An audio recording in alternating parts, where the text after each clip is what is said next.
milk and a small packet of sugar in my locker.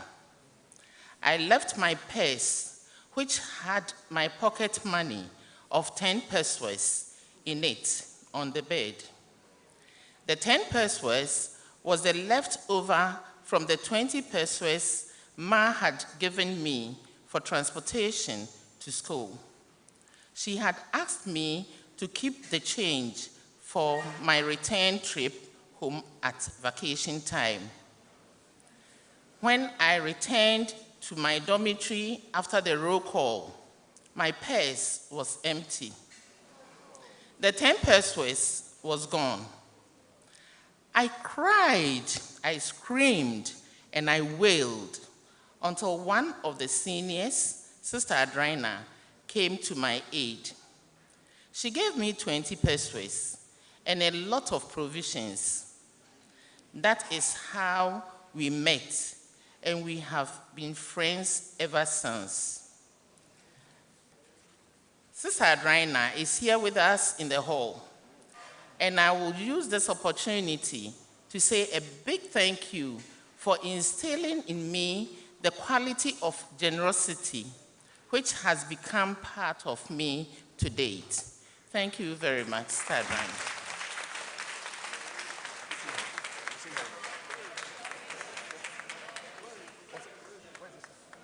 The big question today, where is Sister? She can give us a wave. I believe she's in the hall. Okay, we'll find her soon, don't worry. Thank you so much for that story. And now, Mrs. Ama Aduma Battles Kujo Ni Ahoy.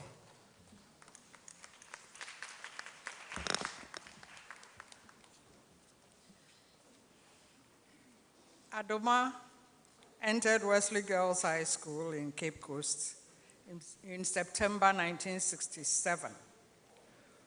Kwesi, who was then doing his sixth form at St. Augustine's College, also in Cape Coast, was the one who suggested the school to Adoma. News of her success at the Common Entrance Examination was communicated to her by telegram, which required her to attend an interview at the Mufretro Girls Boarding School in Kumasi. After passing the interview, the school's prospectus was mailed to her through the family postal address of P.O. Box 3616, Edum, Kumasi. Financing nearly prevented Adoma from going to Wege. She remembers that she accompanied our mother to some of her friends at South Suntresu to sell some pieces of her new clothes to be able to raise the 40 cedis required to be paid as initial school fees. She also remembers that our mother's friend, Mrs. Baden, whose daughter and Adoma's classmate, Doris Baden, had also passed the common entrance and gained admission to St. Louis Secondary School, did what essentially amounted to a pawning arrangement with Ma. She took a piece of cloth from Ma and gave her part of the money needed for Adoma's fees, with the understanding that the cloth would be returned to her if she was able to pay back the money later. Ma did.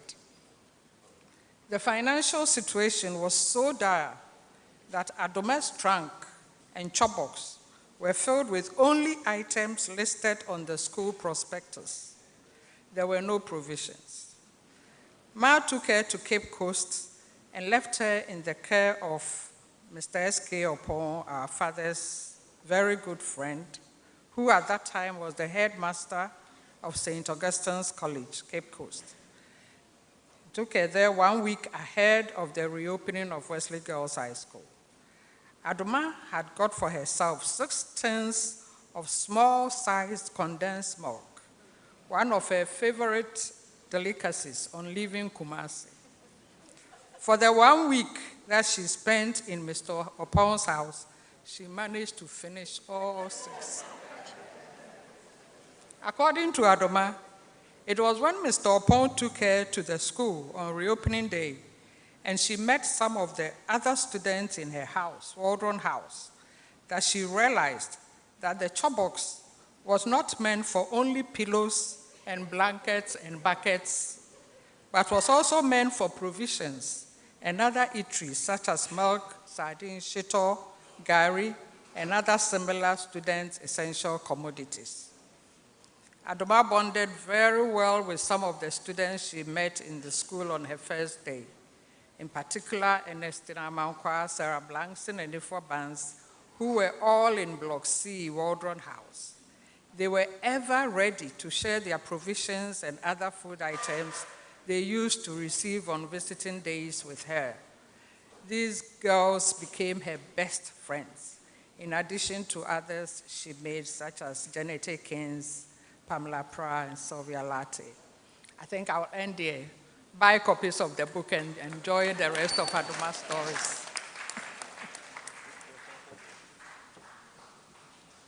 Thank you very much.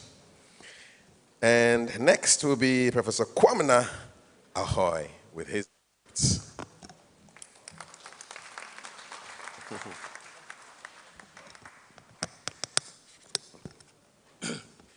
We didn't discuss what we were coming to read, but I didn't know that everybody was reading from their secondary school days. Before Kwamina arrived in Ukuapemai in 1964, USA President John F. Kennedy had introduced the American Peace Corps program, under which young American citizens went out to the rest of the world to assist in their developmental efforts. Ghana was the first destination of the US Peace Corps, and they were deployed mainly in the secondary schools. Ukuapemai had its fair share of the US Peace Corps. This was the era of the Cold War, and so apparently to balance the likely influence of the Americans on the Ghanaian youth, President Kwame Nkrumah invited an equal number of Soviet youth from the then USSR, Union of Soviet Socialist Republics, as the present-day Russia and its satellite states were then known, to come and teach in Ghanaian secondary schools. Ukuapemai had its fair share of the Soviet teachers as well, among whom were Miss Patrikiva, Miss Zolotareva, Mr. Yuri, and Mr. Pavel. They taught mostly mathematics and the science subjects, struggling with the English language with such funny pronunciations as Angle K P J, meaning Angle K P J, when teaching geometry. Two others whose names Kwamina cannot remember now taught biology and chemistry. The biology teacher, during one term, drew the full size and details of the internal organs of the crocodile. And that was what he taught for the whole term. The chemistry teacher's English was atrocious. She once said, with a typical Russian accent, "Because I don't punish you, you talk and talk and talk. I will tell you about the headmaster," meaning I will report you to the headmaster. There was yet another one who once said in class, "All cockroaches eat food except concrete and cement." Of course, she meant to say that cockroaches eat anything as food except concrete and cement. At another time, she was teaching, she was writing on the blackboard when somebody made a noise. She turned and shouted, "Captain," meaning prefect. I said, "Who frog?" meaning who made a croaking sound like that of a frog.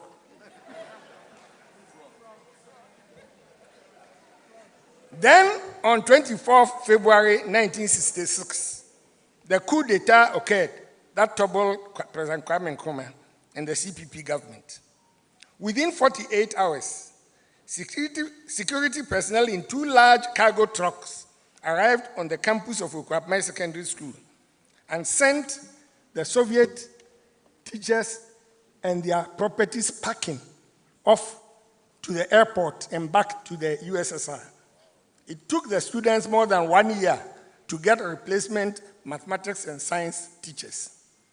The next day, all of the students were marched into the Ekrapim township to stage what George Orwell would have described as an irrepressible, spontaneous demonstration in support of the new military government of the National Liberation Council and in condemnation of the government of the CPP. Among the songs the students were taught to sing was Sidi Kwasiabiti Daso. There's a fool's head on the Sidi. The Sidi had just been introduced the previous year as the new national currency to replace the Ghana pound, and it bore the effigy of Kwame Nkrumah. So Kwame Nkrumah was a fool whose head was on the Sidi. Thank you very much.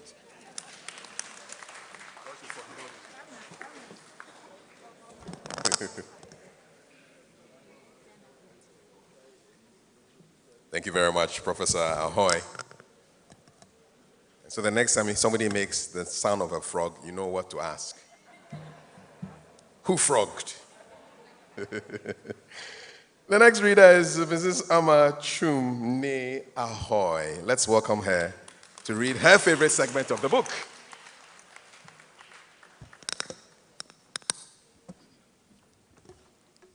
From Offenso Women's Training College, Ama was posted to Prestia Anglican Middle School in today's Takwa Nshaye municipality in the Western region in September 1970. Ama says that she was very sad because apart from college and a brief stint with her uncle Benjamin Kojo Hudson at Akim Tafo, she had never left home before. Home, of course, being house number D13, South Suntresu.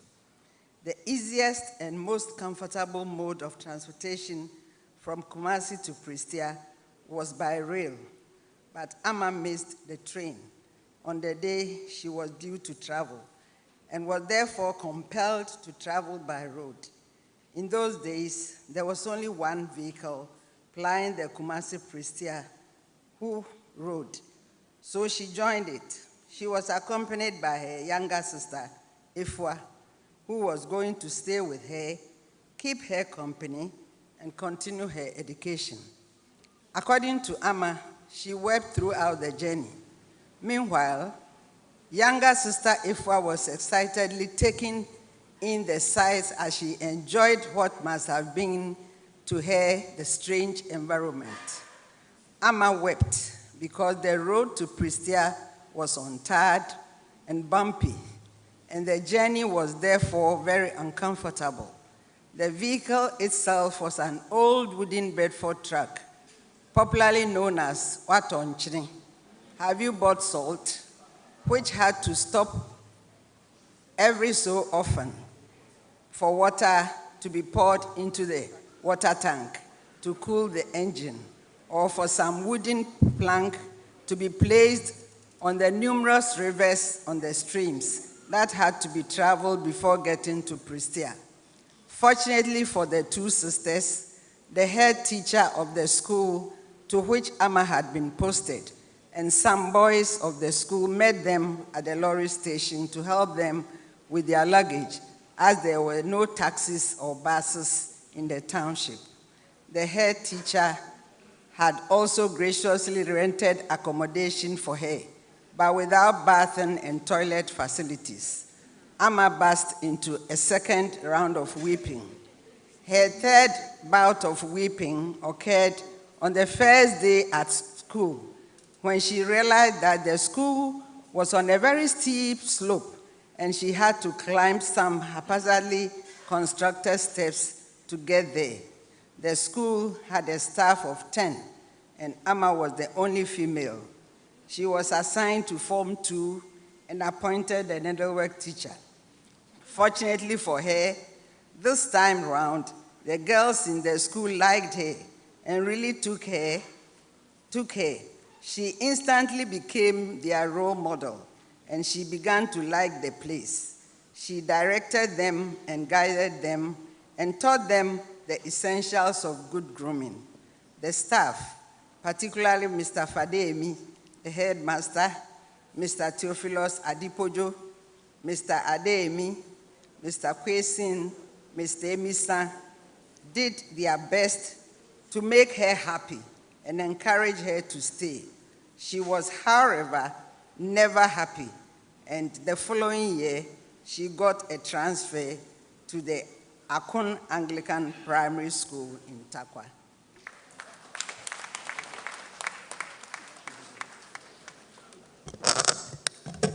Fascinating insights into history. Thank you so much. We have the next reader, Mr. Kwesi, Ambassador Kwesi. Ahoy.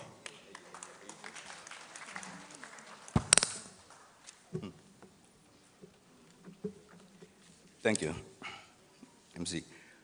When you buy this book and you tend to pay $2.75, this revelation that's going to be told now will be found there. Make sure you buy it. Some characters are still in this room. It was while the Kwesi was the CEO of the Ghana Investment Promotion Center that he scored a silent, ice-breaking goal by engineering a diplomatic handshake between President J.J. Rawlings and Mr. J.A. Kufuor, the opposition MPP leader at that time, on the occasion of the swearing in of President Rawlings for his second term in office. The day was Tuesday, 7 January 1997, and President J.J. Rawlings was to be sworn into office at the Independence Square. General Sani Abacha, the head of state of Nigeria, was the special guest of honor. Brother Louis Farrakhan and the Nation of Islam and his entourage from USA were also there. So also were the Ivorian Foreign Minister Amara Esse and his wife, as well as other foreign dignitaries. From the Ghana side, the presidential candidate of the MPP who lost to President J.J. Rawlings, Mr. John Agyekum Kufuor, and his wife, put in a surprise appearance. Surprise because the MPP had openly rejected the results of the presidential election, and Mr. Kufuor had allegedly been asked by his party not to attend the ceremony.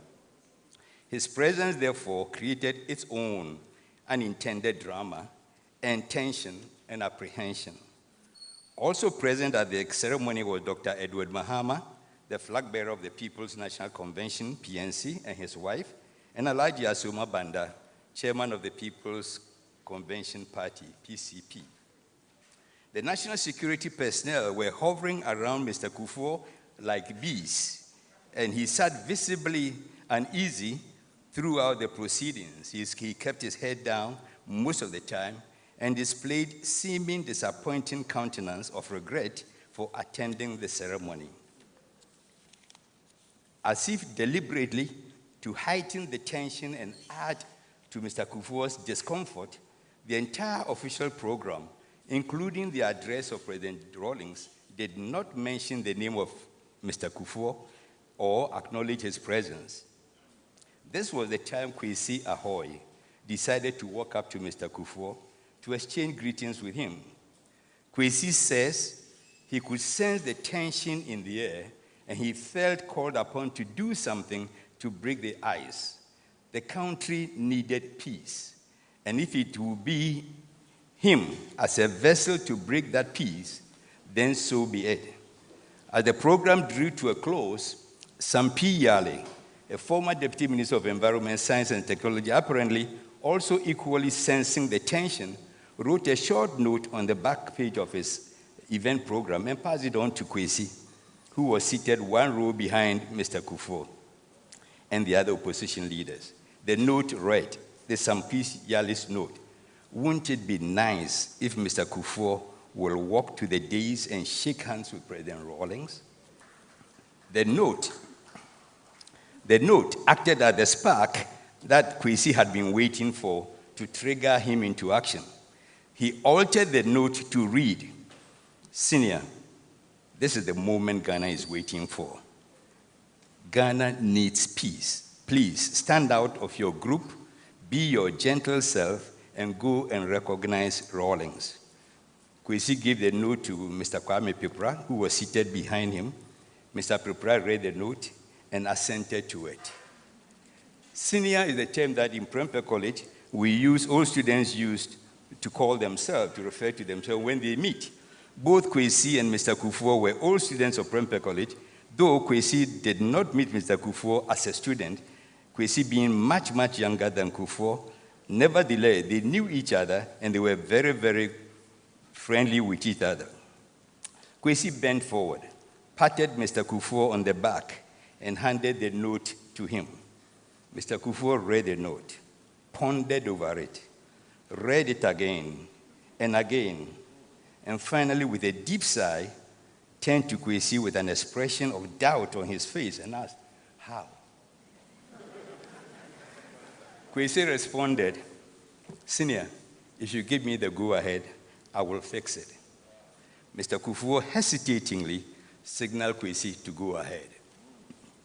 Kwesi got up from the seat and walked past all the security detail to President Rawlings on the dais, and informed him that Mr. Kufuor would like to come and recognize him. Are you sure? Rawlings asked. Yes, Chief, very sure. Sir, there is too much tension in the country, and this act will help break the ice. That was me. Rawlings went into a long, deep introspection, after which he told Kwesi, "Chief, President Abacha is just about to depart. Let me see him off." And immediately he goes, "Bring Mr. Kufuor." As Kwesi turned to go away, President Rawlings chuckled to him, "Chief, go and get Mr. Blavo involved. Give him a brief." "It will be done, sir," Kwesi replied. Harry Blavo was the director of state protocol and was in charge of proceedings on the occasion. When Kwesi briefed him, explaining to him that he was to lead Mr. Kufuor to President Rawlings after President Abacha's departure, he further told Mr. Blavo that the leaders of all the political parties present were to accompany Mr. Kufuor. Kwesi says, when he reported back to Mr. Kufuor, his answer was simple: "Thank you, Senior. Thank you."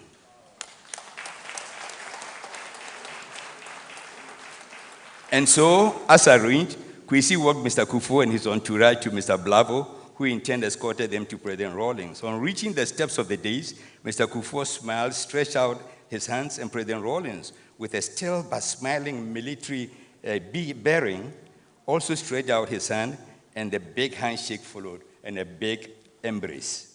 All this time, people were oblivious of what was happening on the dais. It was not until the military announcer, Major Blood Ziraku, announced that President Rawlings had met his brother, Mr. Kufuor, that all the cameramen and women and all the local and international press started running to capture that historic meeting of those two political giants in Ghana. They had a very hectic time taking pictures of the historic scene. This historic handshake, captured on camera, was among the top stories for the media the next day, Wednesday, 8 January 1997. The Daily Graphic newspaper, under the heading, "Kufuor greets Rawlings" with an accompanying picture, and before leaving the Independence Day, at the end of the ceremony, Mr. Kufuor found it appropriate to formally congratulate President Rawlings. That's the story graphic carried. The Ghanaian Times, on its part, used a picture of the lineup of the opposition leaders and their spouses at the function, and under the heading, "Kufuor and Mahama part president," they wrote, "As a further proof of their willingness to do business with the government, Mr. Kufuor and Dr. Mahama, accompanied by their spouses and Alhaji Banda, mounted the presidential dais to congratulate the president and his vice at exactly 6:37 p.m., when the first part of the ceremony was almost over. Their handshakes and laughter were so refreshing, infectious, and lively that people started clapping and shouting in joy about the warmth and the new lease of life that had been created in the country body politic." This narration of this book is the first time that this story